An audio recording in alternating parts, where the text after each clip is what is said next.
நீங்கள் ரேட்டு சொல்லி தானே ஆர்டர் ஃபாலோ பண்ணியிருப்பீங்க. ரேட்டு சொல்லி அவர் ஆர்டர் எடுத்துருவாருண்ணா. என்கிட்ட வண்டி இந்த வண்டி உண்டுன்னு பாரு, அந்தந்த ஃபார்மும் பாரு, எனக்கு ஃபோன் அடிச்சு சொன்னாங்கன்னா அப்போ நேற்றுக்கு கோரிக்கை தவிர உங்களுக்கு யாருக்கும் தெரியாது. ஆர்டர்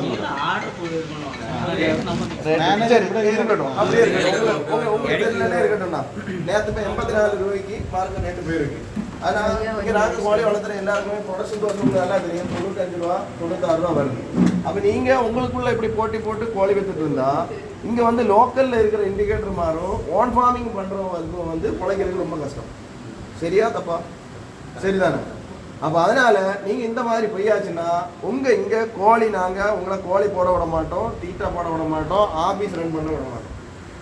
நீங்கள் ஒரு ஸ்டாண்டர்டான ஒரு நிலப்பாடு எடுக்கணும். நீங்கள் பல்லட ரேட்டுக்கு கேரளாவில் கோழி விற்கலாம். அது என்ன அவர் പറയണത് பல்லட ரேட் நான் ഇവിടെ விற்கிறேன்னு புரிஞ்சுதா? பல்லடத்தில் 84 ரூபாய்க்கு விற்றாங்கன்னு சொல்லி திருவனந்தபுரத்தில் 84 ரூபாய்க்கு விற்க முடியாது. சரியா? நீங்கள் ஒன்றில் 4 ரூபா ஃபார்மருக்கு அதிகமாக கொடுத்துட்டு ட்ரேடருக்கு காசு கம்மி பண்ணுங்க. ட்ரேடருக்கு கட்டிங் கொடுக்கறனால ஃபார்மருக்கு எந்த பெனிஃபிட்டும் கிடையாது. அதனால இதை இப்படி தொடர்றதுக்கு நாங்கள் விட மாதிரி கிடையாது. ஏன்னா எங்கள் நிலைமை ரொம்ப கஷ்டமாக இருக்குது. கட்டிங் கொடுக்கக்கூடாது. இப்போ சுகுணா இப்போ 10 ரூபா கொடுக்குன்னு சொல்லி கஸ்தூரி 15 ரூபா கொடுத்தா 12 ரூபா கட்டிங் ஆகணும். ஆமாம், நேற்று உங்களுக்கு 12 ரூபா கட்டிங்க. அப்போ 84 ரூபா ரேட் வந்து அதுலேருந்து 12 ரூபா கம்மி பண்ணி போயிடுச்சுன்னா இங்கே அப்போ சாதாரணக்காரன் கோழி പോടുற മുട്ടാള ആയിരുവല്ല.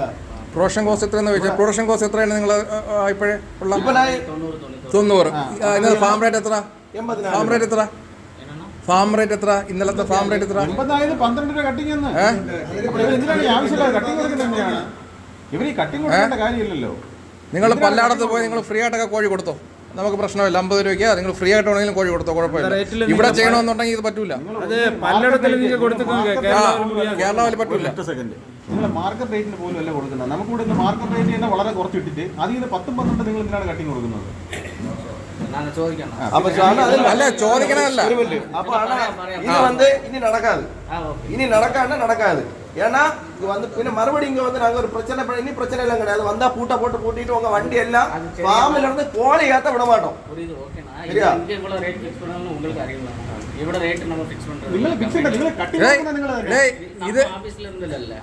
அதான் உங்க ஆபீஸ்ல நீங்க இன்ஃபார்ம் பண்ணுங்க. உங்க மேல ஆபீஸ்க்கு நீங்க இன்ஃபார்ம் பண்ணிருங்க. இங்க வியாபாரம் நடக்காது. ഇവിടെ ട്രിവാൻഡ്രത്ത് വ്യാപാരം ചെയ്യണമെന്നുണ്ടെങ്കിൽ ഈ റേറ്റ് പറ്റൂല. കട്ടിങ് ഇല്ല, മനസ്സിലായ? ട്രിവാൻഡ്രത്ത് ചെയ്യണമെന്നുണ്ടെങ്കിൽ നീ ഇപ്പം ട്രിവാൻഡ്രത്തിലേ നിൽക്കുന്നത്. அது பல்லட ரேட்டில் எங்க பேச முடியாது. ഇവിടെ പറ്റൂല. പല്ലാടത്തിൽ കൊണ്ട് കൊടു.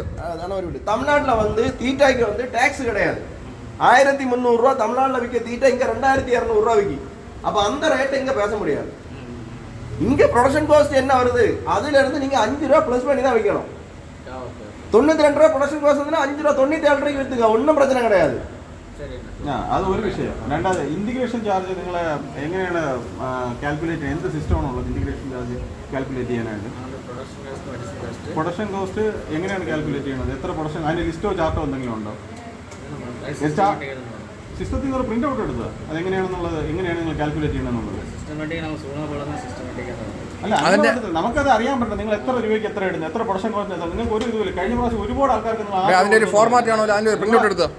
അതിന്റെ പ്രിന്റ് ഔട്ട് എടുത്ത് FCR കാറ്റലോഗില്ലേ, അതിന്റെ പ്രിന്റ് ഔട്ട് എടുത്ത് തന്നെ. മിനിമം 10 രൂപ കൊടുത്ത FCR ഒക്കെ നിങ്ങൾക്ക് സൗകര്യമുണ്ട്. നിങ്ങൾക്ക് മുതലാവുന്ന ഫാമിൽ നിങ്ങൾ ഇട്ടാൽ മതി. മിനിമം 10 രൂപ ഫാർമറിന് കിട്ടുന്നത്. അല്ലാതെ നമുക്ക് ഇവിടെ പോകാൻ പറ്റില്ല. മൊത്തം ഇവിടെ നടത്തിക്കൊണ്ട് പോകാൻ പറ്റില്ല. ഉപേക്ഷിക്കേ. നിങ്ങൾക്ക് വയബിൾ ആവാത്ത ഫാം നിങ്ങൾ വിട്ടുകളാം. നിങ്ങൾക്കറിയാം നിങ്ങൾ കൊടുക്കുന്ന ചിക്സിന്, നിങ്ങൾ കൊടുക്കുന്ന മെഡിസിന്, നിങ്ങൾ കൊടുക്കുന്ന ഫീഡിന് എത്ര അതിന്റെ ഔട്ട്പുട്ട് കിട്ടുമെന്നുള്ളത് നിങ്ങൾക്കറിയാം. അത് നിങ്ങൾക്ക് മുതലാവാത്ത ഫാം നിങ്ങൾ വിട്ടുകളാം. മുതലാവുന്ന ഫാമിന് നിങ്ങൾ മിനിമം 10 രൂപ കൊടുക്കണം. ബാക്കി നിങ്ങൾ കൂടുതൽ കൊടുക്കേ അതിൻ്റെ ആവറേജ് കണക്കാക്കി 15 20 എത്ര രൂപ കൊടുത്തു. പക്ഷേ 10 രൂപയ്ക്ക് താഴെ കൊടുത്ത് കച്ചവടം ചെയ്യാൻ പറ്റത്തില്ല. നിങ്ങൾ ഈ 10 രൂപ കൊടുത്തിട്ട് നിങ്ങൾ ഈ 5 വാരം കൊടുത്തിട്ട് ബാക്കി 4 രൂപ കട്ടിങ് എന്ന് പറഞ്ഞ് ട്രേഡർ കൊടുക്കുന്നത്. അപ്പോൾ നിങ്ങൾ ചെയ്യേണ്ട, നിങ്ങൾക്ക് ഒരു സിസ്റ്റവും ഇല്ല. നിങ്ങൾക്ക് എപ്പോഴും വേരിയബിൾ ആണ്. അത് നിങ്ങളവിടെ സ്ട്രാറ്റജിയാണ്. അത് പറ്റത്തില്ല. നിങ്ങൾക്കൊരു സിസ്റ്റമാണ്. ഇത്ര FCR ഇത്ര രൂപ അങ്ങനെ ഉണ്ടോ നിങ്ങൾക്ക്? അതിന് എത്ര പ്രൊഡക്ഷൻ എങ്ങനെയാണ്? 10 രൂപ ഉണ്ടെങ്കിൽ എത്ര പ്രൊഡക്ഷൻ കോസ്റ്റ് വരണം ഇപ്പോഴും? അപ്പോൾ അടുത്ത മാസം ആകുമ്പോൾ അത് വേരിയബിൾ ആണ്. അപ്പോൾ പ്രൊഡക്ഷൻ കോസ്റ്റ് എങ്ങനെ കാൽക്കുലേറ്റ്? ഫീഡിന് എത്ര ഇടും നിങ്ങൾ? 43. ചിക്സിന് 25. ആ ഒരു ലിസ്റ്റിംഗ് തരണേ ഒന്ന്. അപ്പോഴത്തേന് ഇത്രയും വലിയ പ്രൊഡക്ഷൻ കോസ്റ്റ് വരുമ്പോഴത്തേന് ഇന്റഗ്രേഷൻ കൊടുക്കാൻ പറ്റത്തില്ലല്ലോ. FCR നോക്കി കൊടുക്കാം. FCR നോക്കി FCR ഡൗട്ട് 62 രൂപ ചിക്സിന് 62 രൂപ കോഴിക്ക് വില വരുമ്പോ നിങ്ങൾ എങ്ങനെ പ്രൊഡക്ഷൻ കോസ്റ്റ് നോക്കി ഇന്റഗ്രേഷൻ കൊടുക്കും? അവിടെ നിങ്ങൾ FCR നോക്കി കൊടുക്ക്. FCR നോക്കി കൊടുക്ക്. അല്ല കൊടുക്കാൻ പറ്റില്ല. അത് FCR നോക്കിയാലും പറ്റത്തില്ല. നമുക്ക് മിനിമം 10 രൂപ കിട്ടണം. പ്രൊഡക്ഷൻ കോസ്റ്റ് നോക്കണോ? നടക്കൂല. പ്രൊഡക്ഷൻ